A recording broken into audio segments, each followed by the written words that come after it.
Good evening, folks. Welcome back to Celtic Fans TV. It's time for live full-time reaction to Celtic 4, St Johnstone 0 and Scott Brown's final game at Celtic Park as a Celtic player. This is a live format. You can ask your questions in the live chat box below. We'll pick out any good ones as we go through. I've got Martin and Kenny with me tonight. There's a lot to get through, obviously. A busy day, a busier day than you would expect in a Celtic season, particularly at the end of a dead rubber campaign. Kenny, we'll start with you and we'll start on the pitch tonight. Really comfortable in the end, and I thought at times we played some good stuff tonight. We did, yeah. It was really refreshing for once to come away with what we consider a fluent performance.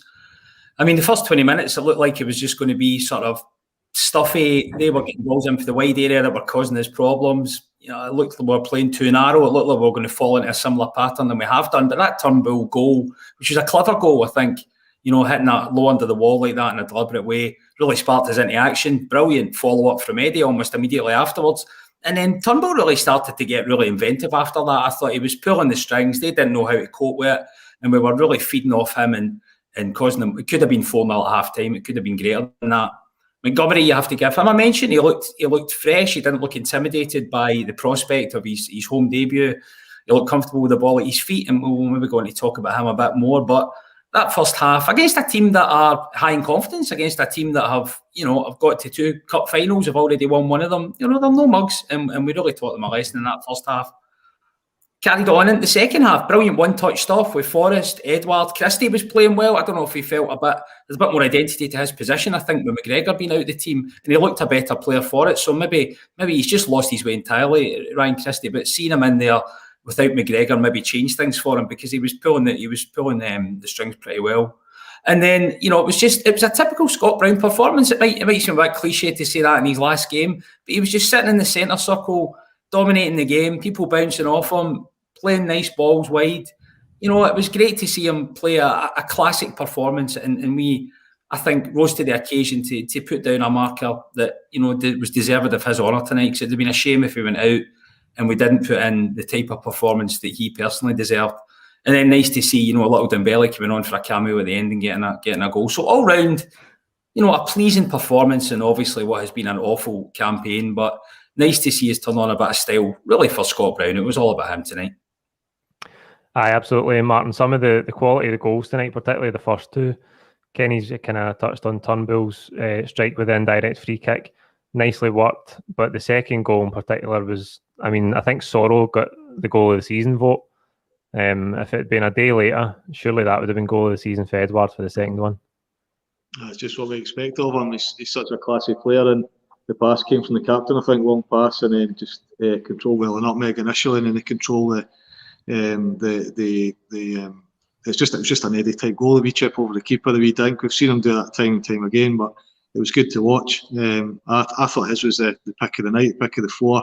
A little bit fortuitous with Ayer's goal, but it was great to see Dembele get on. Just wish we'd seen a bit more of him. Great to see him get his goal. And he only got, I think, something like 10 minutes, didn't he, at the end, so he didn't have much time to come on and impress, but at that time the game was won.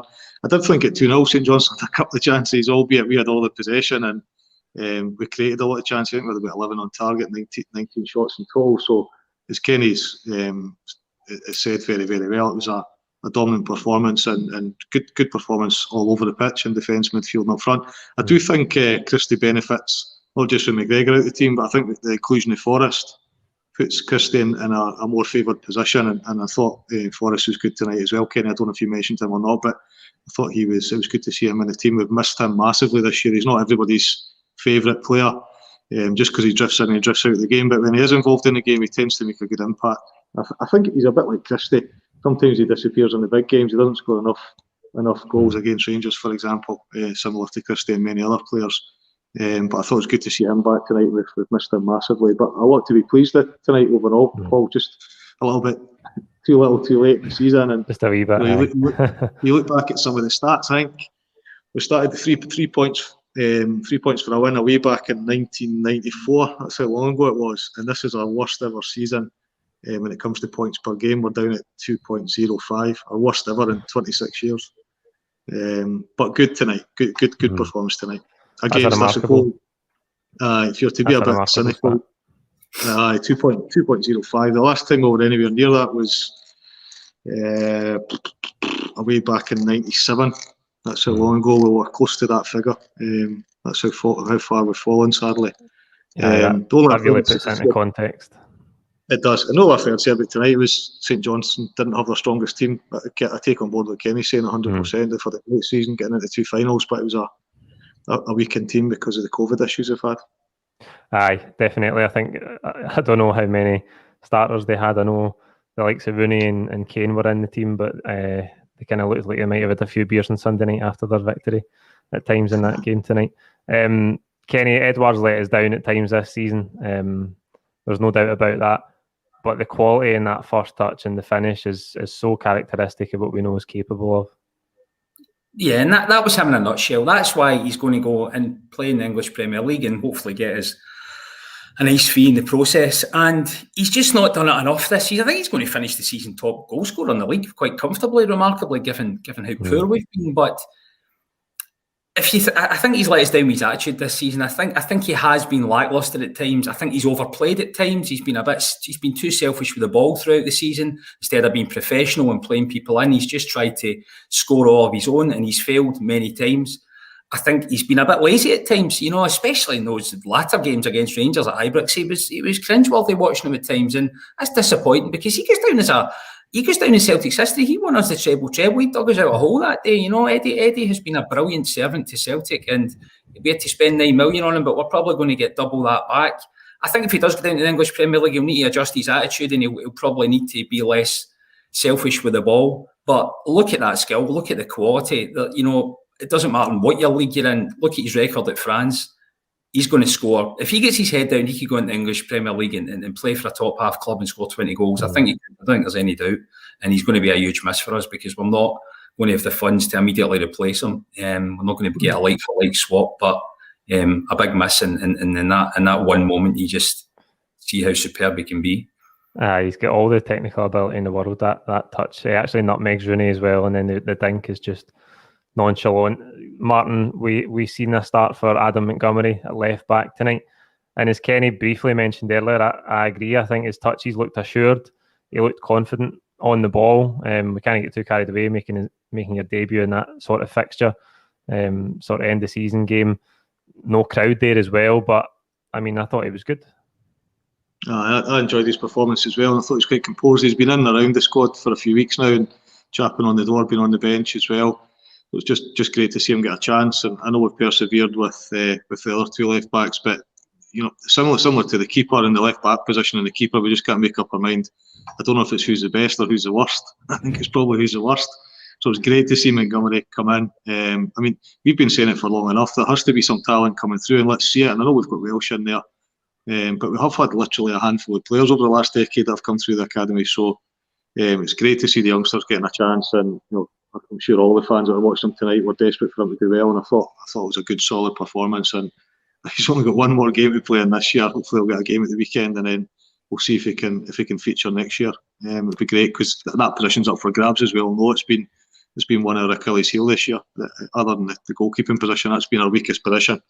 Whether goalie would have been the answer, who knows? We'll never know now. But we've certainly not had a left back, so it's great to see him feature tonight, Paul. Kenny, do you think he done enough to keep his place for Sunday at Hibs? Sorry, Saturday. Yeah, I think that'd be a bit unfair on him, and it's another opportunity to play him. I mean, I think getting into next season, we've been so weak at fullback this season, and the Celtic system is so reliant on power going forward and balls into the box and strong players in the wide fullback positions. I think we need to go and invest in someone pretty high pedigree who's going to come in as a starter. And you would think Taylor would sit in behind that person, unless we move him on, which is probably unlikely. So he's unlikely to get an opportunity next season, Montgomery. But you can still play him in the early rounds of cups and bleed him in. He's only 19.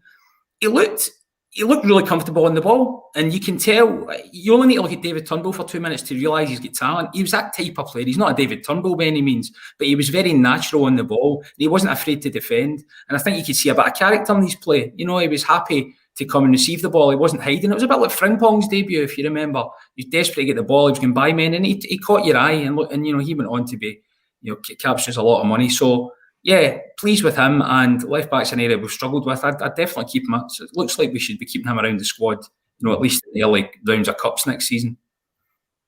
Yeah, the other youth player who did get a run out, as you said, Martin, off the bench was Karamoko Dembele. I thought he took his goal really well. It was a great Bobby Turnbull again, involved in everything positive we do in a creative sense. But the thing that really impressed me about the finish was that he took it with his right foot. He's very left-footed, and so often you see players at all levels, even the elite levels, they're so one-footed at times. But it was nice to see him take it on his right foot and finish it. Yeah, Celtic throughout the history have always had players who have entertained it, as long as I've been supporting Celtic, and since Celtic's been formed, that's what we've been all about. That's the style of football that we play, and that's been lacking this year. The most exciting creative player that we had this year was Frimpong, and it was really all we had to look forward to, the absence of Johnstone and some of the players that we had previously, Sinclair and Paddy Roberts and various others. We didn't have that this year at all, and it's just a pity that Dembele didn't get more of a chance. We're trying to play players in positions that were in their natural positions, and putting Christie out wide, and they think about all the different things we tried this year. So I certainly wish Dembele had featured more. I don't quite understand why he didn't, because there's so many good things been said about him, and he has been given opportunities in the past. He's always performed at a reasonably good level. He's never had a bad game, albeit he hasn't had much pitch time. So really, really pleased to see him come on. I think I said it earlier, I think it was about 10-15 minutes he got maximum, and he's come on and made an impression. But back to my original point, Celtic have always had those types of players, and that's what's been missing this year. Really, I mean, James Forrest isn't that type of player, but he brings a bit of creativity. He can go out wide, he can come inside. Very rarely loses the ball. Sometimes he plays, the pass that's too safe, and he goes backwards, and the fans are off their seats crying. But at least he gives you a bit of spark and a bit of creativity. But we could have done with Dembele in the absence of Johnson and various others this year, and it's just a pity it's at the end of the year where we're talking about Montgomery and Dembele, and we hadn't been brave enough to bring them in at an earlier stage, because that squad was stale a long, long time ago. When you look at the stats for this year, 2021, we're now in May, so 5 months. We've only had 9 wins out of 19 in the league, and we've not done well in cup competitions. And if you looked at the bigger picture, and similar with John Kennedy, right? John Kennedy, what a chance here to mix things up and be brave. And of course, he chose not to because of some of the big games, particularly against Rangers. But he's only had 3 wins out of 7. So, and that's partly because they've not been brave enough to get rid of the deadwood that had let us down in September. Never mind, trust them in May. So pleased to see Dembele alongside Montgomery. Delighted to see them getting a chance. I think we might have triggered another deal on young Dembele. I thought he was off at the end of the campaign, but I think there's at least some speculation that he'll be around next season. So that's good. I think, to invest the amount of time and energy and hope that we have within him, it'd be good to get another year out of him, because I think there is something there. You can definitely see he's got ability, as Martin says. Dribblers and players that get you off your seat have been associated with Celtic since forever, and I think he's got that. Obviously, he is young and he's slight and he's small in stature, but I think he's got all the ability that he needs. Kenny, we also seen Barkas come back in tonight, a clean sheet. What were we ever worried about? Yeah. Do you know what? I don't really go along with the theory that he should necessarily be out the team. He didn't do well. He had no presence. He clearly has struggled to settle down in the country. But the people he's competing with were just as bad, if not worse. And if you're going to go with, had we given him another run in the team and he proven himself, we might have solved a problem for goalkeeper next season. Now we'll never know, because we went with Scott Bain, who was never ever going to solve the problem for next season anyway. So I don't really go along with the theory of not giving him at least one other meaningful run in the team. He had almost nothing to do tonight because St Johnstone were so weak. He did make a save, which was a bit of a collector's item. I think that's the first save he's made since about September. But I don't know where he lies. Very hard to judge. It's about mindset with him. Is he just missing home? Is he settled in the country? All of those questions, unfortunately, now will hang over pre-season, because we've not given him an opportunity for months to try and truly test if those issues can be solved. If AEK can give us half our money back, I'd probably ship him on. But I don't think I'd necessarily just stick him out on loan or take a tiny fee for him. I wouldn't be doing that. It all depends if we can recover a lot of the outlay we made on him, because £5 million is a lot of money to write off. I think you're right in saying that we could have got a more and should have got a more definitive answer by playing him. We're really no further forward with it. He's looked uncertain at times, and it's fair to say he hasn't blown anyone away. But by sitting him on the bench for half the season, we haven't found out if he's really capable over any long term. In other news today, Martin, the Celtic board seems tone deaf and out of touch with the ordinary Celtic fan. Who would have thought that?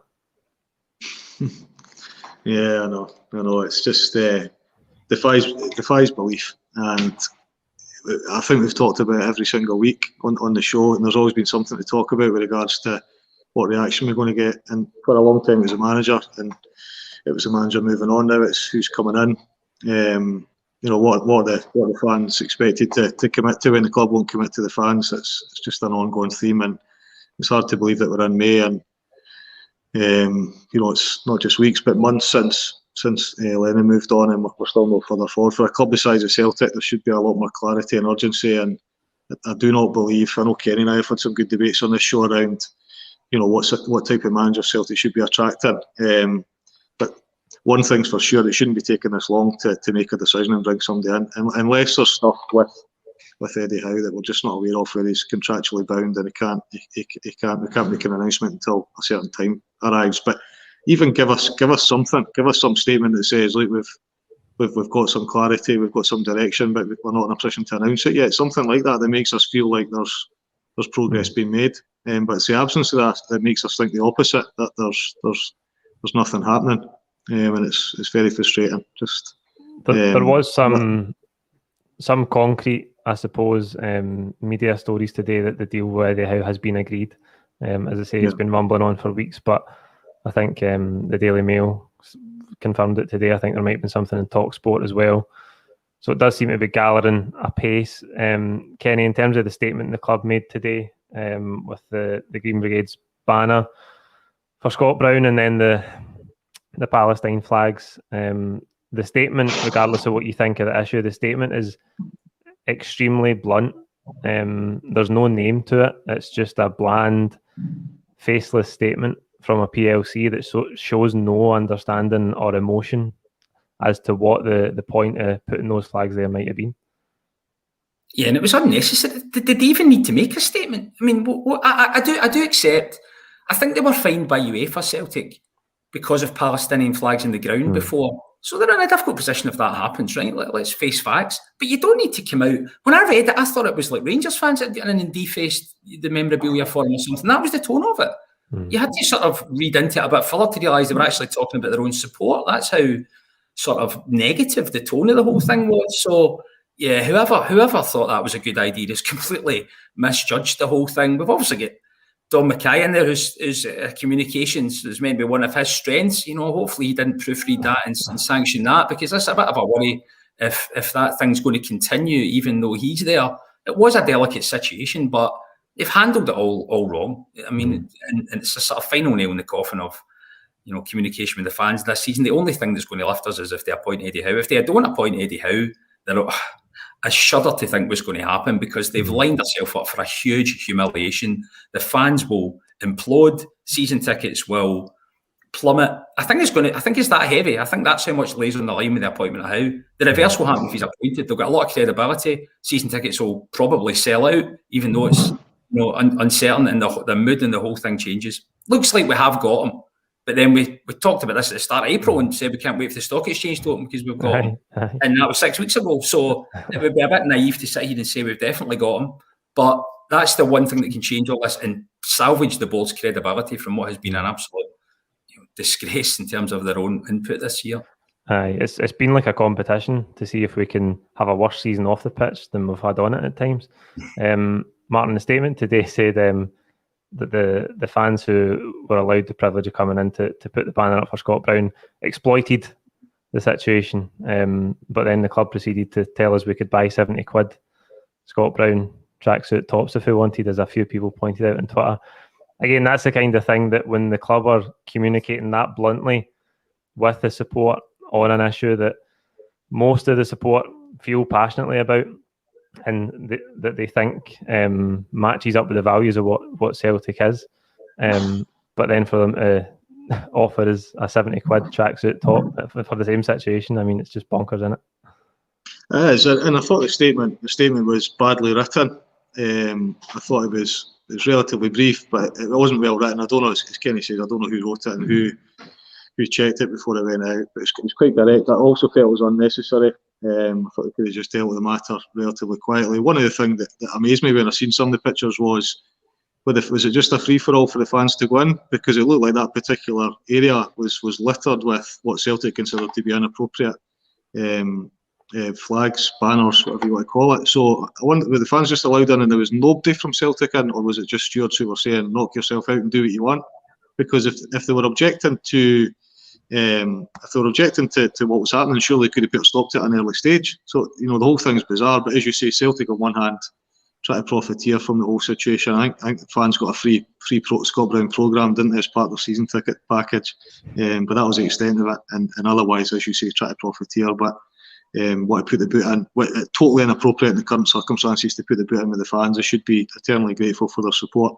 And I'm quite surprised at the fact that the banners weren't critical of the club, never mind the politics.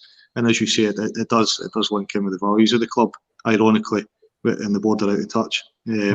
So yeah, I just felt the statement was unnecessary. Just deal with it quietly and supervise the flags going in the first place, and then put a stop to it if you're not prepared to allow those particular flags to be displayed. It defies belief. Yeah, it's the Celtic Trust, I noticed, tweeted tonight, I think it was during the game, to say they had a meeting with the club yesterday in regards to what's happening with the season tickets, and they're disappointed, really collectively disappointed at the lack of progress that's been made on the issue. Kenny, it's the middle of May and we have got no idea what's happening with this season's season tickets, let alone next season's.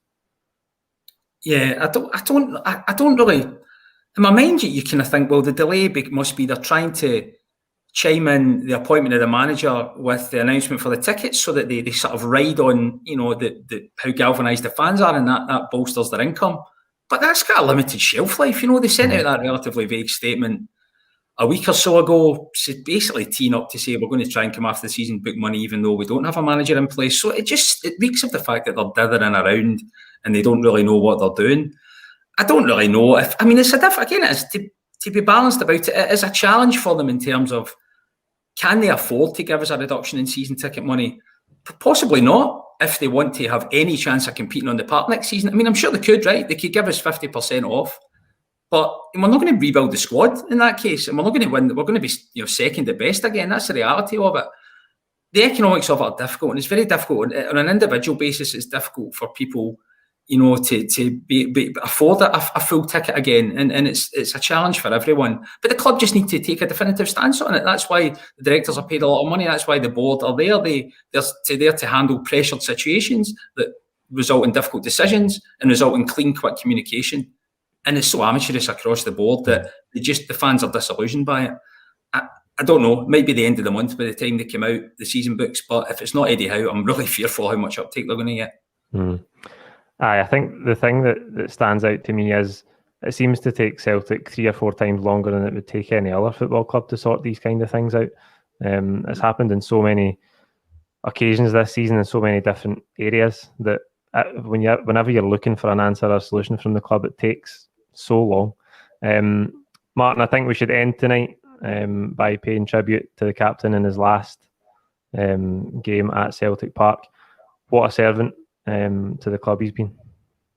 I'm absolutely gutted. I'm gutted. I wish he was hanging about in some capacity, even if it was to be part of the management squad. The fans, I know there's loads of fans love him, but there's some that were talking about him leaving years and years ago and thought he was past it, and he came back and proved them wrong. I think he has looked average this year because of the dross round about him.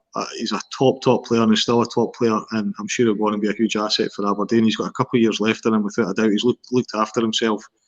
615 games, I think it is, over 14 years, an average of 44 games per season. Not the type of player to be injured. He literally had 1 or 2 injuries in his 14-year period. Frequently played more than 50 games a year for us. Just absolutely dedicated to the club, and of course 22 medals to go with it, 10 leagues and 12 cups. Most European appearances ever in the history of the club. Seventh most appearances for the club. When I think about during my lifetime, what other players fall in that category, you've got Paul McStay, a lot said about him and his dedication to the club, Roy Aitken, Danny McGrain and Pat Bonner. He's in that elite group of 5 players that dedicated their careers to the club. And Player of the Year twice, 2009 and 2018, which shows he's been consistently good during that period as well when he first came to the club, and then only a couple of years ago he got Player of the Year as well.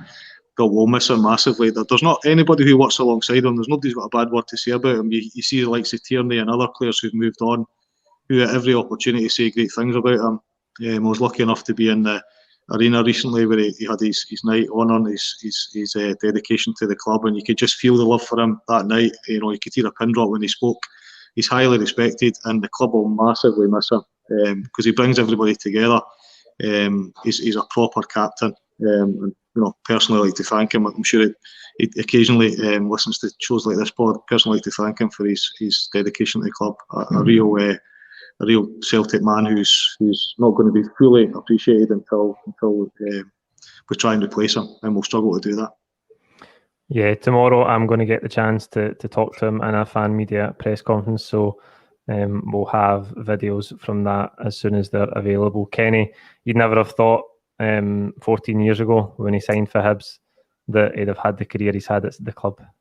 Yeah, and I can remember actually when he signed, and we kind of beat Rangers to him, and at the start he looked a bit raw, but he looked so dynamic. You could tell straight away that he was different, that he had something that others didn't, and that you actually felt there was going to be longevity with him. You felt that he was here for the long haul because he just gave everything from the off, and then he had an injury under Mowbray in his second season, but then under Lennon's first reign, at the start of that, he really came into his own, and he was box to box. Latterly, he's kind of dropped back into a sort of patrol in the centre circle type capacity, but he was all over the park, for that sort of middle stage of his career. And I think his ability is a bit underrated. He's known as a sort of warrior that gets in people's faces, and has got a lot of charisma and a lot of dig. But he can play the ball. He can. There's no doubt. I mean, you saw it tonight. Look at that 40-yard flighted ball onto the feet of Edouard. He's done that throughout his career. Look at the incredible skill he showed at Ibrox under Rodgers when he took 5 Rangers guys out and laid in Paddy Roberts. He could do that. He had that in his locker, and he could do it at the highest level. He played in the last 16 of the Champions League against Juventus. He scored what was ultimately the winning goal against Beersheva that put us into the Champions League. He's done so many key contributions just beyond his dig, but as a leader and a man, he'll be impossible to replace. He can be quite sort of quietly spoken in his interviews, but if you look at the one thing that sticks in my mind, when you get images of the huddle and him speaking to his colleague, these other players in that huddle, and seeing his face and the passion driving out of him, you can't buy that. And that's something that's built up within him and is infectious throughout the whole team. So is it time right for him to go? Possibly, given it's obviously the end of an era. And I think there are certain games this season where his legs have started to go. So it's possibly time for him to bow out. But what a huge hole to fill. Whoever comes in, whether it be Eddie Howe or someone else, that's their biggest issue. How do we replace Scott Brown and his ability to galvanise the side? Because he is a legend. People use the word a bit sort of too frequently these days, but he'll go down as a Celtic legend, no debate. Aye, absolutely. What an absolutely unbelievable captain he's been for the club. That'll do us for tonight. Like the video, comment with your own thoughts below. Don't forget to subscribe if you haven't already. And we'll be back tomorrow with video from that press conference. Cheers.